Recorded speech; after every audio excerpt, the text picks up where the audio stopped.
Buttercup Dragon Mac and Cheese. Hey, happy 2019, guys. I'm just so excited for last year. January of last year, my goal was to have 100 subscribers, and we're pretty close to about 3,000 right now, so it's pretty cool. But I want to let you guys know I will be making it a solid point to be uploading at least one ostomy video per month.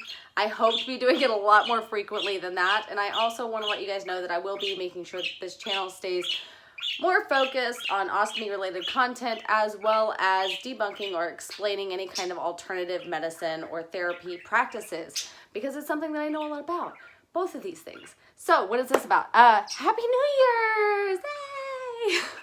And with that, we are focusing on our health, and we're focusing on our diet, and that's what I wanted to talk to the ostomates about right now, your diet. So we're coming into this new year. A lot of times people that are facing, I was shutting a drawer, people that are facing the potential of having to get an ostomy actually don't tend to want to be going on a diet, as in they're not trying to lose weight. Usually you're trying to put on weight. So I'm not going to really touch on that. I'm going to talk about if you already have an ostomy and you're wanting to focus on your diet, as in the food you eat. I wanted to give you a couple pointers there. So if you're new to having an ostomy, you might not have figured out quite yet that high fiber foods are really difficult to eat. Maybe you haven't even encountered the full-blown explosion after you decide that you're going to eat that entire bag of raw carrots dipped in your favorite dressing, and regret it 24 hours later when you're crying in the shower at 3 a.m. Watch that video in Confessions of an Ostomate playlist. A lot of fun there. So high fiber foods are very difficult to digest. I highly recommend that if you're gonna be eating more fruits and vegetables, cook the absolute crap out of your vegetables and cook them twice. I mean, just cook these son of a guns as much as you can, because you are breaking down that food and it's going to make it a lot easier to digest. There's some foods that no matter how much you cook it, it's just difficult to digest and it hurts. I mean, you've got that little stoma right here. It just hurts sometimes, especially raw vegetables. Raw broccoli is going to give you a lot of gas, and those raw carrots they're difficult. I love potatoes. I spit. That was really gross. I'm sorry about that. Let me think. Your fruits. I really recommend that you avoid eating the skin on fruits such as apples or oranges. I'm just kidding. Nobody does that. Maybe you do. That would be weird. Don't do that. Peel the skin off of your fruit if you can. Welcome to being able to eat strawberries again. Those little seeds aren't going to be getting stuck in your colon and causing flares if you had ulcerative colitis or Crohn's disease. Yay, strawberries. You can have that again. I love strawberries. So, if you really want, my nose itches, we're going for it. Okay, if you really want to be getting those fruits and vegetables into your diet without having to worry about whether or not it was digested, you also don't want to cook it, smoothies. Oh my God, smoothies are the best because it just breaks up everything. It doesn't hurt coming out later. Soup purees are also going to be a really great answer to that. You can have butternut squash soup, that sort of thing, and it doesn't cause a whole lot of issues. You're still going to have excessive output just because you are eating something that contains that fiber. So do anticipate having a higher output if you are consuming fruits and vegetables. You can take what's called a digestive enzyme. You can go get it at your local, what are they called? Vitamin Shop or GNC, something like that. They will be able to point you in the direction of where the digestive enzymes are. And if you eat something that's high fibrous foods, you can take a few of those. It'll really help to break that down so that it doesn't hurt so bad whenever it's coming back out of your stoma. It happens. It's unfortunate, but it happens, guys. To me, meats are pretty easy to digest. I don't appreciate what happens when I eat seafood, so I just kind of avoid it. 24 hours of like, that smells terrible. You can use M9 drops, which are a deodorant drop that you can put in your pouch if that's something you're experiencing with your diet, is some kind of excessive smells. The M9 drops, I'll drop a link below in the description on those. I like it. I'm shocked. I'm like, what is this crazy weird blue fluid that you're dropping in? You just put a couple of drops in there, no smell. It's amazing. It's weird. I don't know what it is. So I digest meats pretty well personally. I don't have any issues personally with dairy, so I do go towards dairy pretty often. I love butter. I'm gonna eat a lot of butter this year, guys. It's gonna get thick, okay? Y'all stay tuned because this is gonna get thick. Let's see, we've got, grains. Well, I can't really eat a whole lot of grains anyway. I have celiac disease, so like any of those grains are already kind of just like rice and stuff like that, which is pretty good. Like I don't have any issues digesting rice. Like I said, potatoes. I freaking love potatoes, but I always regret eating like an entire potato. I will eat it.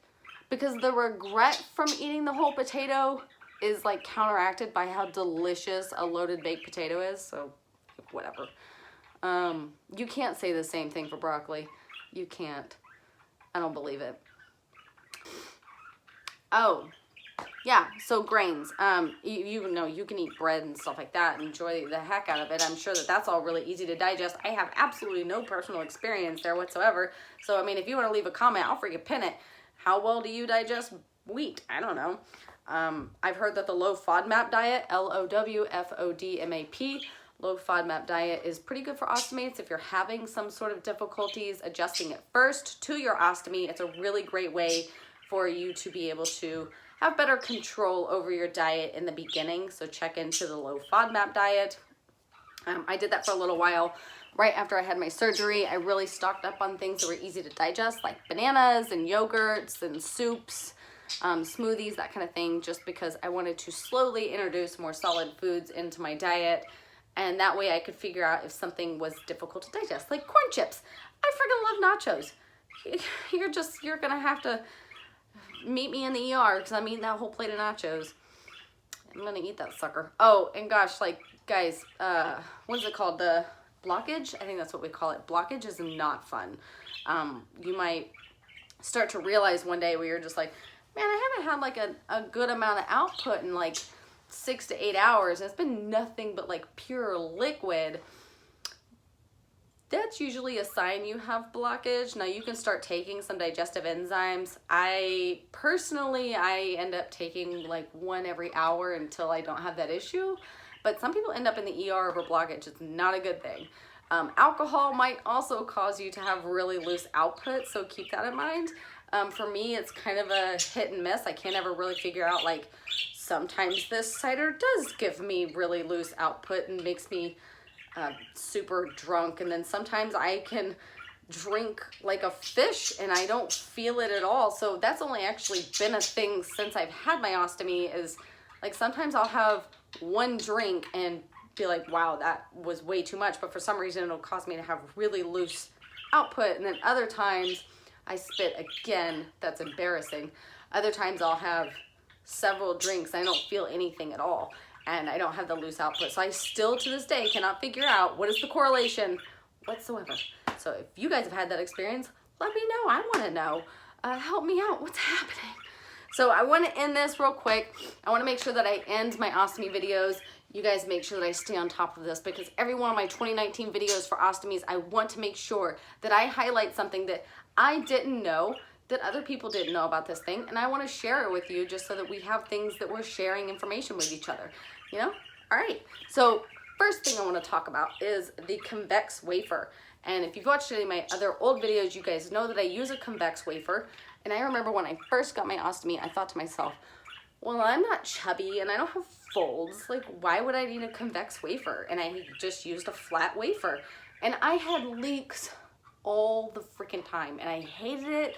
And my doctor was like, I don't know what's wrong with you. I mean, I had my doctor change it for me, the lady that did my surgery, to show me if I was doing something wrong.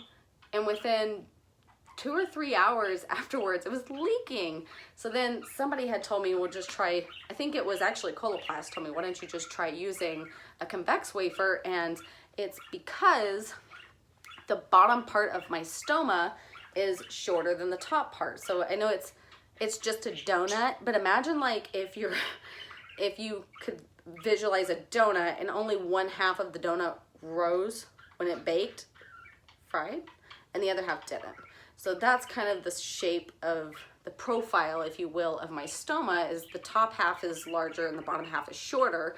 So whenever it starts to move and contract, it will retract enough behind my skin that it actually will allow output to go underneath the wafer on the back side.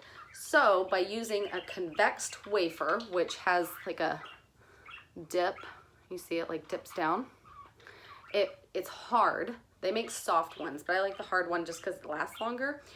It's hard, so it pushes your stoma outward, and it might help you if you're having leaks to just go ahead and try using a convex wafer. So this was a really great life-saving, game-changing tip that I had. Before I was changing my pouch every single day, and now I probably change it once a week. I really just do that because of hygiene reasons. Like, I could probably go a couple of weeks, but let's not be yucky.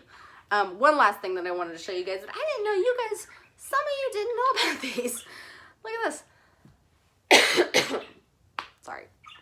You see these little scissors? So some people are using those big hunkin' scissors. I usually have scissors laying around. I craft. No. So these scissors are really great. They're really tiny. You can see they're about the size of this.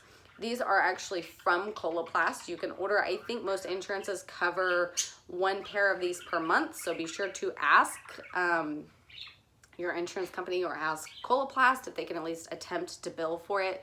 But they are probably pretty cheap. And I've had these for a couple of years, so I haven't had to replace them. But they're really great because they're small, they're very sharp, very durable. Let me just cut this for you real quick to kind of show you. Very easy, very, very precise. I want to show you, like, look, let me do it like this. At some point, you will know the shape of your stoma pretty well, and you won't need to do that thing where you have to trace it on there or anything like that. So gives you a really nice little cut there instead of using those big clunky scissors. I really like them. They're very easy to control. That small little part right there just like really gets into stuff. Very strong, very durable scissors. So highly recommend these 2 little tips for you guys. And I hope to see you guys soon. Happy New Year's. Thanks for subscribing, all that other stuff. I'm a little bit hyper. I'm super sorry about that. And you know what? Be sure to hit the like button. Leave a comment if there's anything else that you guys want me to talk about. I do intend on kind of posting up my ostomy story soon, so stay tuned for that. Say hi to the burbs. This is Milano. This is Blue over here. Milano's the colorful little guy. Blue is the blue one. So, you know, do the math. All right. Bye, guys. Thanks for watching. Take care. And again, Happy New Year.